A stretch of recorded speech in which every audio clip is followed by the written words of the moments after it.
37번째 우리가 말씀을 들었습니다. 기적하면은 아마 처음 접근할 때 육신의 기적을 먼저 생각들 많이 하지는 않았을까. 저도 늘 말씀을 드렸지만 내 마음속에서도 육신의 기적이 나도 모르게 우선시되는 게 있고, 또 우리 한어들, 우리 여러분들의 가정에 아픈 이들을 보며 하나님의 기적이 일어나기를 간절히 소망하기도 하고 그랬어요. 기적이 뭘까라고 할 때 여러분과 저는 이제 기적은 예수님이 내게 다가오신 거예요. 하늘 보자 버리시고 나에게 오신 예수님이 여러분과 저에게는 기적입니다. 그 예수님이 먼저 나를 만나주신 게 기적이에요. 그 예수님께서 우리를 죄에서 구원해 주시고 은혜를 베풀어 주셨습니다. 그래서 이 고난주간이 이제는 더 이상 고난주간이 아니라 왕의 대관식이다. 그래서 예수님이 빌라도에게 신문을 받고 헤롯 앞에서 참 수치를 당했어도 그것이 하나님의 방법으로 왕권을 선포하는 모습이다. 그러니 우리 지금을 살아가는 우리에게 너희도 왕 같은 제사장이다. 그러면 왕, 계속 세상의 왕을 생각했어요. 자기도 모르게. 그러나 하나님이 말씀하신 왕은 그런 모습이 아니다. 그래서 빌라도가 묻는 거죠. 내가 왕이냐? 내가 그리스도냐? 예수님이 분명히 본인을 그리스도로 말씀해 주셨고, 그리고 그 예수님께 그렇다면 왕의 사역이 무엇일까? 왕의 사역은 구속의 은혜이다. 그 구속의 은혜는 세상의 방법이 아니고, 그리고 세상에서 보면 그것은 너무나도 기이하고 이상한 일인데, 하나님께서 우리의 모습이 하나님의 형상과 모양으로 지음받았지만 하나님의 그 형상과 모양을 잃어버렸다. 잃어버린 죄인을 대신해서 예수님이 십자가에서 죄를 해결해 주시고, 여러분과 저의 모습이 하나님과의 관계 속에서 왼수가 아니라 더 이상 원수가 아니라 이제는 아버지와 자녀의 관계로 만들어 주셨다.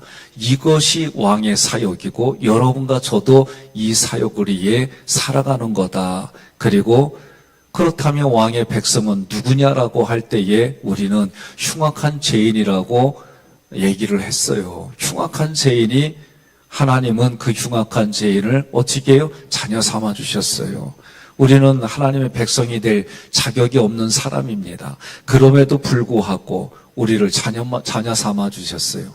세상에 살아가면 탐심과 그리고 욕망에 미혹을 받던 자들인데 더 이상 그런 일로 인해서 우리가 살아가지 않게, 여전히 그럼에도 우리를 미혹하는 일들이 여전히 있어요. 그러나 여러분과 저는 분명히 하나님의 자녀입니다. 왕의 백성입니다. 이 고백이 지금 우리의 고백입니다.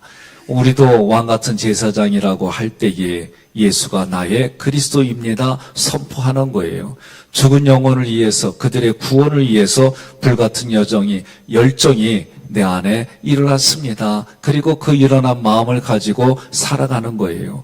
예수를 십자가에 못 박으러 외친 무리들처럼 우리도 죽어 마땅한 죄인이었지만 우리에게 복음을 보여주시고 나타내 주시고 마음으로 믿게 해주셔서 우리도 그 빚진 자로, 복음의 빚진 자로 이 땅을 살아가는 줄 믿습니다. 이 모든 것들이 십자가에 참여하는 모습이다라고 성경은 말하는 거예요. 오늘부터 3일 동안 예수님이 로마 군인들에게 조롱을 당하는 모습입니다. 이 모습을 통해 왕의 대관식이 어떤 내용인지 그 말씀들을 나누려고 그래요. 홍포를 입혔어요. 예수님의 왕의 대관식은 먼저 하나님의 신분을 벗는 거예요. 하나님의 신분을 벗고 죄인의 옷을 입는 것으로부터 시작하셨어요. 그의 옷을 벗기고 해서 이 옷을 벗기다 에크디오는 에크와 디오의 합성어예요. 그럼 이 디노는 세 가지의 뜻이 있습니다. 첫째는 뛰어들다, 내려가다. 두 번째는 물속에 넣다. 세 번째는 무장하다. 그럼 이게 무슨 뜻이냐면 예수님이 죄인의 자리에 뛰어 들으셨어요.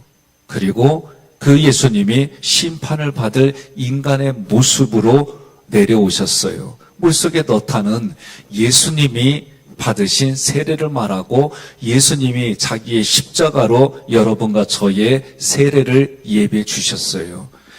예수님이 무장하다 이 말씀은 우리 성도들이 영의 전쟁에서 승리하도록 십자가로 무장시켜 주신 거예요. 그러니 십자가는 참 내가 지려고 하니까 힘들지만 주님이 주신 십자가로 영의 싸움에서 우리에게 이거는 무기다라고 하면 아마 생각이 조금 달라지지 않을까. 아마 여러분들이 십자가 금십자가로 귀걸이하고 목걸이하고 그러면 생각이 어때요? 해봐야 알아요? 예? 예. 그전에는 그런 생각도 해봤어요. 아, 십자가라는 게 내가 지려고 하면 무거워요. 그런데 때로는 그 지는 게 거뜬해요. 여러분, 남자들은, 이케문도에서는 좀, 부부가 어쨌든 직장을 하거나 기업을 운영하면 그 기업을 운영하거나 직장 다니는 분의 어깨는 무거워요. 여러분 혹시 그런 생각 해본 적 있습니까? 처자식을 해서 내가 지금 여기서 쓰러지면 안 되지. 오늘 색깔이 검정이라서 다 침묵하기로 약속한 건가 봐. 그래요. 참 오늘 감사합니다. 색깔로 여러 가지 중요해요. 절기 때마다 이 앞에 스톨과 이게 모든 게 색깔이 바뀌는 것처럼. 근데 우리의 색깔은 항상 예수 색깔이 돼야 돼요.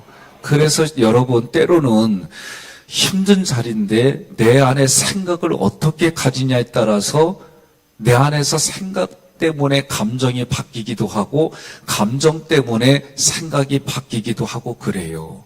그러니 우리가 예수님 때문에 단어라든가 여러 구절들의 개념을 알기 시작하면 내 안에서 마음에서 역동해지는 게 달라지는 거예요.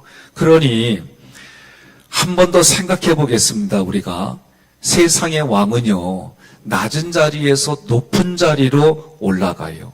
그래서 낮은 자리에 입었던 옷을 싹 벗어버리고 높은 자리에서 주어지는 옷들을 입고 그리고 내가 왕이다라고 선언하고요. 싸움에서 이기면 그 패배한 지역의 왕이나 대장을 이 앞에다가 놓고 등짝을 밟아요. 아니면 목을 밟든지. 그게 뭐예요? 이겼다 이거예요. 그런 표현들이 있습니다. 세상의 왕은 낮은 자리에서 높은 자리로 올라간다면 예수님은 높은 자리에서 낮은 자리로 내려오셨어요. 하나님의 영광을 벗어버렸어요. 그리고 죄인의 자리에서 왕의 옷을 입었어요. 이게 다릅니다. 출발점이 달라요. 예수님을 따르는 모든 성도들도 예수님과 함께 왕 노릇한다.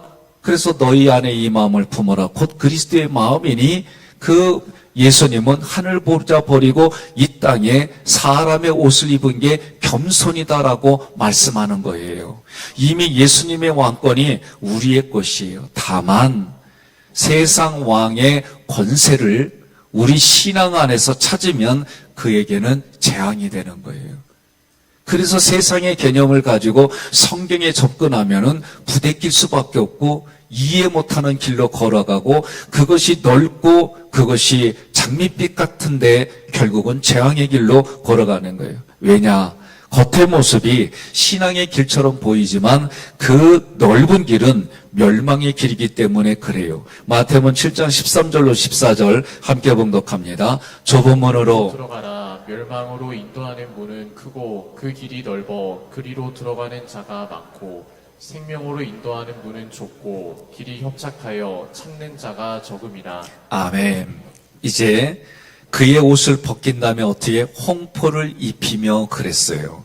이 홍포는 홍하고 포하고 합성어예요. 홍이라고 하는 로키노스는 주홍색, 진홍색 이런 뜻이지요. 예수님의 피를 상징한다 이렇게들 많이 생각해요. 이 색깔을 내려면 연지벌레 알을 갈아서 염색에 사용했어요. 이게 연지벌레 암컷이요. 그 다음에 그걸 갈아 끼면은 이렇게 색깔이 바뀌어요. 그것을 물들인 것이 포라고 하는 단어예요. 이 포는 망토나 짧은 외투를 말해요. 다시 말하면 진홍색 물을 들인 망토는 이 왕이나 고관들이 입는 옷이에요. 이 구절에서 우리는 이사야 선지자의 말씀을 기억하는 이사야 1장 18절 함께 봉독합니다.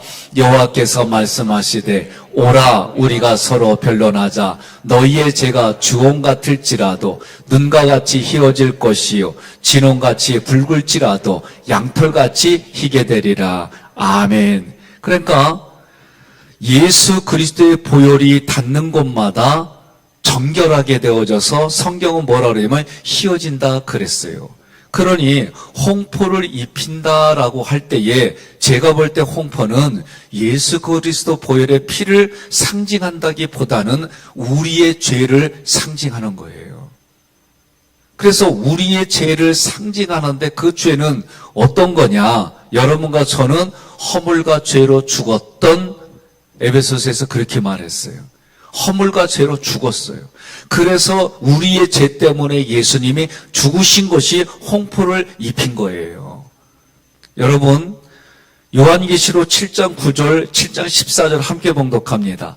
이후에 내가 보니라 각 나라와 족속과 백성과 방언에서 아무도 능히 셀 수 없는 큰 무리가 나와 흰옷을 입고 손에 종려 가지를 들고 보좌 앞과 어린 양 앞에 서서 내가 말하기를 내 주여 당신이 아시나이다 하니 그가 나에게 이르되 이는 큰 환난에서 나오는 자들인데 어린 양의 피에 그 옷을 씻어 희게 하였느니라. 아멘.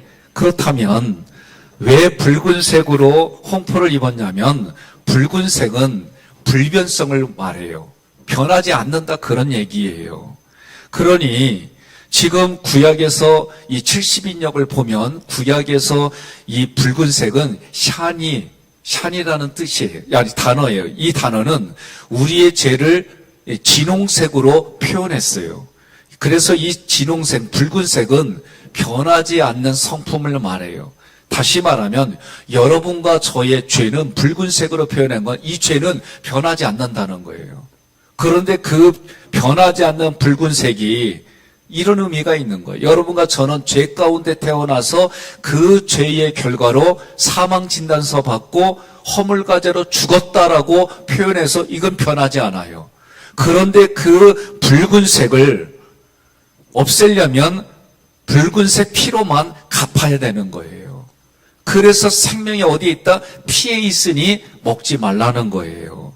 구약에서는 자신의 이 붉은 피와 같은 죄를 해결하려면 어떻게 하느냐? 짐승의 피로 대신했어요. 그래서 아무런 죄가 없는 동물들이 비둘기나 양과 염소나 소가 우리 대신에 죽었어요. 그거 할 때마다 뭔가 이거 뭔가 내가 잘못했구나 회개해야지 그러는데 그 마음이 이젠 어떻게 했느냐? 요거는 500만 원짜리 죄. 쉽게 말하면 송아지 하나 갚으면 돼. 바뀌어버렸어요. 죄를 짓지 말라고 하는 이스라엘 백성들이 까짓거 이거면은 요거 동물 죽이면 이렇게 마음이 바뀌어버린 거예요. 그러니 그들이 그 모습이 뭐가 됐어요? 외식하는 모습이 된 거예요. 그러니 구약은 그림자인데 그 내면의 이 양심까지 다 용서해 주시려고 예수님을 독생자 아들을 하나님이 보내신 거예요. 여러분과 저를 위해서 이제 신약은 예수님의 피로 단번에 영원토록 그 죄를 해결해 주신 거예요. 이러한 일들을 상징으로 보여주려고 구약의 성막과 제사장의 옷도 붉은색이 있는 그 색을 써서 입고 천을 두르게 했던 거예요. 그러면 이 붉은색은 뭐냐? 피를 흘리는 속죄를 또 의미하는 거예요. 정결 예식을 행할 때도 홍색실이 들어갔습니다. 태울 때도 홍색실을 집어넣었어요. 그 홍색실이 우리의 죄를 말하는데 여기서의 그 부분은 뭐냐? 예수의 보혈의 피를 말하는 거예요. 가나안 땅을 점령할 때도 붉은 줄로 기생나합을 살려주셨어요. 이것을 종합해 볼 때 마태복음 26장 28절, 에베소서 1장 7절 함께 봉독합니다. 제 사함을 얻게 하려고 많은 사람을 위하여 흘리는 바 나의 피 곧 언약의 피니라. 우리는 그리스도 안에서 그의 은혜의 풍성함을 따라 그의 피로 말미암아 속량 곧 죄사함을 받았느니라. 아멘.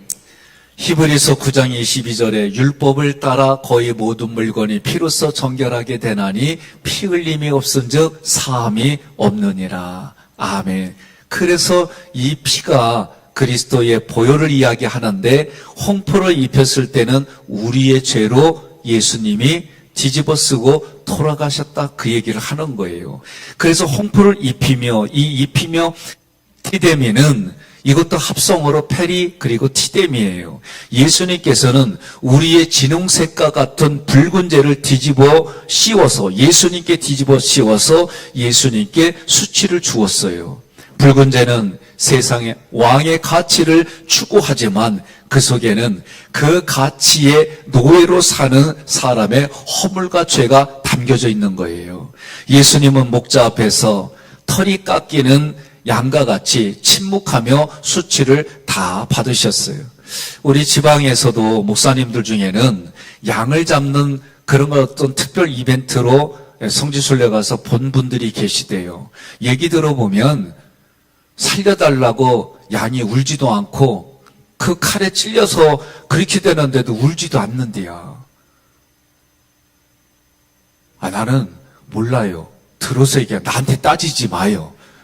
그리고 그거 확인하고 싶거든. 앞으로 우리 교회가 우리 교회인들을 대상으로 성지순례 좀 몇 년 이렇게 서로 모아가지고 가는 걸로 해서 그때 확인하는 걸로 하고, 지금은 내가 몰라요. 기록만 보고 그래가지고 아는 거지.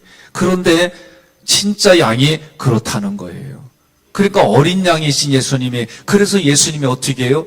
질문해도 예수님이 침묵을 지키고 때려도 침묵을 지키고 그런 상황이 돼도 끝까지 침묵하는 게 그 양. 그러니까 예수님은요, 하나님은 말씀하신 대로 그 안에서 살다가 가신 분이요. 이게요, 우리가 참 쉽지 않은 길이에요. 예수님은 목자 앞에서 그렇게 어린 양처럼 침묵하고 수치를 다 받으셨어요. 이사야 53장 5절에 그가 찔림은 우리의 허물 때문이요, 그가 상함은 우리의 죄악 때문이라.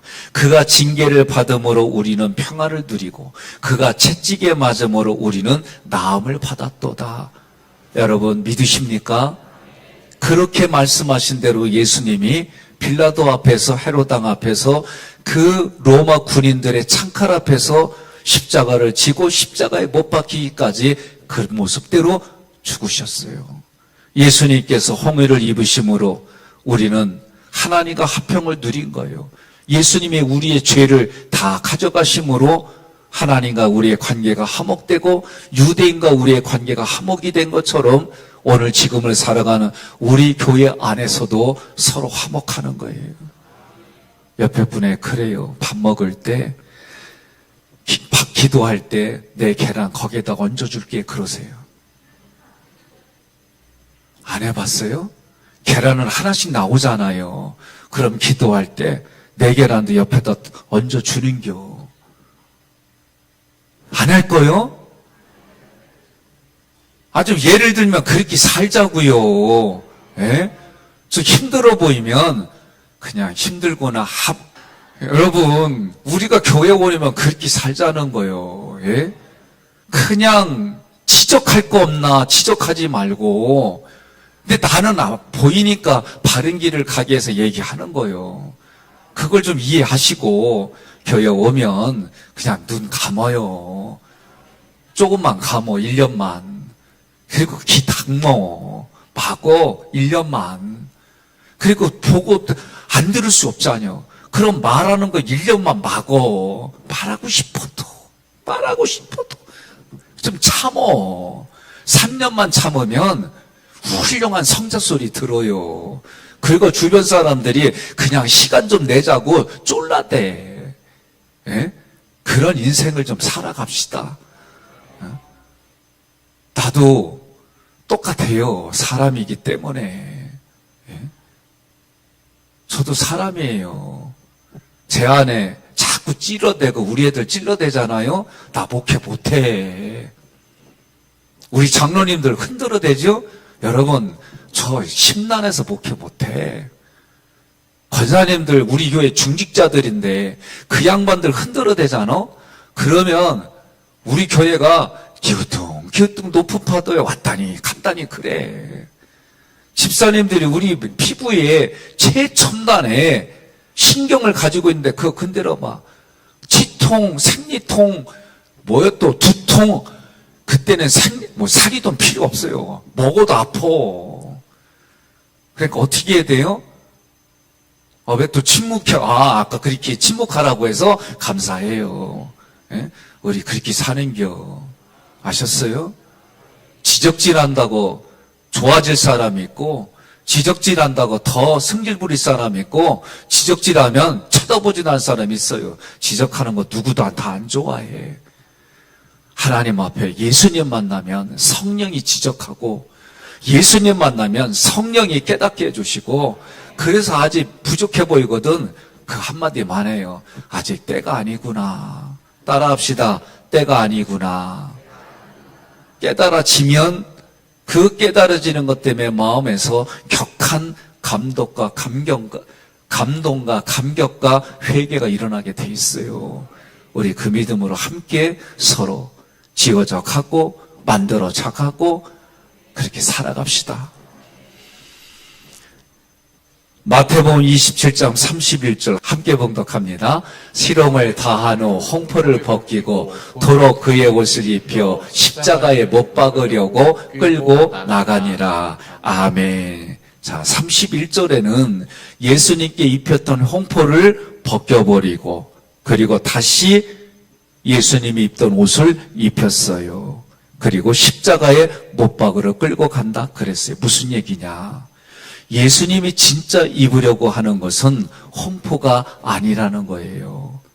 본래 입었던 옷이라는 거예요. 그 옷은 뭐예요? 고난받는 종의 모습이에요. 그 옷을 입은 거예요. 예수님의 붉은 피가 채찍질을 맞을 때마다 흘러내리는 거예요. 살점이 찢겨져 나가고 피가 흘러내리는 거예요. 십자가의 손목과 발목을 못이 박혀 들어갈 때마다 흘리는 게 보혈이에요. 십자가에 세워졌을 때에 무릎을 꺾어버리고 창으로 옆구리를 찔렀을 때에 물과 피가 쏟아지는 것이 예수님의 피 보혈이에요. 그러니 홍포를 벗고 예수님의 옷을 도로 입었다는 얘기는 예수님이 십자가를 지심으로 이 붉은 죄와 같은 우리의 죄를 다 해결해 주셨다. 이 얘기예요. 요한계시록 7장 13절로 14절 함께 봉독합니다. 장로 중 하나가 응답하여 나에게 이르되 이 혼 입은 자들이 누구며 또 어디서 왔느냐? 내가 말하기를 내 주여 당신이 아시나이다 하니 그가 나에게 이르되 이는 큰 환난에서 나오는 자들인데 어린 양의 피에 그 옷을 씻어 희게 하였느니라. 아멘. 그러니까 이 붉은색을 뭘로 씻은 거요? 예수님이 쏟는 물과 피로 씻었더니 하얘졌다는 거예요. 하얘진 게 뭐라고 그랬어요? 세마포 옷이라고 그랬잖아요. 이 하얘진 세마포 옷이 뭐요? 성도들의 착한 행실이라고 그랬잖아요. 그러니 오늘 이 말씀들을 통해서 여러분과 제가 오늘 예수님께 그의 옷을 벗기고 홍포를 입히고 다시 31절에 홍포를 벗기고 예수님의 옷을 입혔다는 얘기는 여러분과 제가 이런 의미가 있었구나.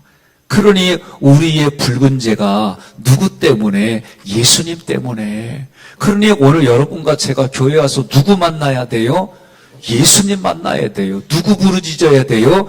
예수님 부르짖는 거예요. 교회는 이것이 비밀이에요. 이 얘기를 하는 것이 교회의 비밀인데 오늘 우리는 이거 듣기를 너무 자주 들으니까 사람들은 그냥 들은 것이 일반적이 되다 보니까 이제 여기가 어떻게 됐어요? 처음에는 이 감격과 감동이 이 평화스러운 게 사사기를 보니까 시간이 지나고 몇십 년이 지나니까 다시 죄짓고 다시 하나님이 그들에게 사사를 보내줘서 또다시 이기 주기가 사사기가 계속 주기적으로 일어나는 걸 보잖아요. 우리도 마찬가지예요. 교회 와서 예수님의 그 보혈을 우리가 그 개념을 생각하고 고민하고 그러고 그런데 내 마음이 또 평안스러워지면 하나님을 찾지 않아요. 내 안에 계신 성령님도 구하지 않아요. 이 정도면 내가 할 수 있지 하고 또다시 내가 주어가 되고 주인이 돼서 살다가 곤고해지고 막히고 그러면 또 주님께 찾아오고 우리 인생이 그래요. 그러니 교회는 날마다 뭘 전해야 되냐? 예수를 전하는 거고 예수가 여러분과 저에게 그리스도이고 그리스도가 나에게 하신 일들을 기억하고 경험하고 살아가다 보면 또 그 예수님의 권위 엑수시아를 내 마음에 인정하고 선포하면 그 엑수시아 권위가 그에게 dynamis 능력으로 돼서 우리의 영혼이 소성케 되고 소망이 없던 우리에게 하나님을 향한 희망과 소망이 살아나고 육신을 향하여 선포하지면 하나님의 뜻에 하나님의 방법에 육신의 질병이 치료받고 이 일들이 일어나는데 한 가지 기억할 건 육신의 일은 아주 작은 거다 그랬어요.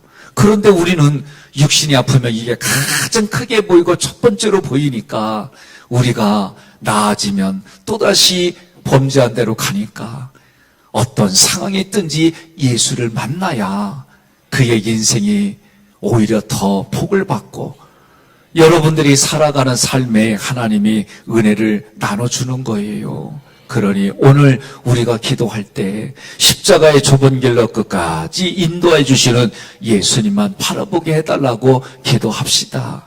내 자아와 육의 본성을 의지하는 감정과 생각에서 나오는 고집, 자존심 그 옷을 벗겨달라고 기도합시다. 예수님께서 십자가에서 왕이 되심으로 영혼을 구원해 주셨던 것처럼 여러분과 제가 남은 생애에 자기를 부인하고 자기 십자가를 지고 예수님을 따라가며 영혼 구원에 이 모든 것이 나의 영혼을 구원해 주신 것처럼 나도 나의 언행으로 삶으로 다른 사람의 영혼을 하나님께로 인도하는 그런 인생을 살아가겠습니다. 결단하는 이 시간이 되기를 주님의 이름으로 권면하며 축복합니다.